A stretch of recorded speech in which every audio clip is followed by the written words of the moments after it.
Yun yung mga may problema sa panggilid. Ayan. Yung kapag ka umarangkada ka, may nararamdaman ka krrrr sound. Parang jackhammer na maliit.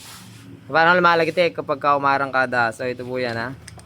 Mabilisan lang. Sharing lang ng kaalaman. Ito yan. Baka mo, Jericho Works.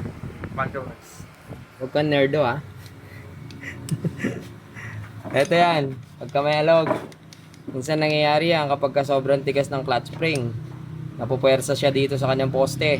Nagkakaroon ng alog. Ayan.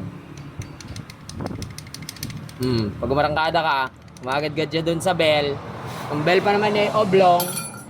Ang schedule natin ngayon, ayan no. Halatang binirit nung New Year. So, ayan no. Ay, itong isa okay. Wala.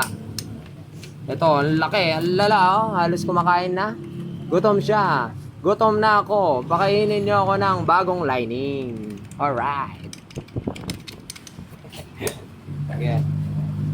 So, papalitan niyo yung lining nito para mawala yung ingay. Pero kung nagtitipid ka, okay lang yun. Basta hindi ka naiirita sa tunog. Di ba?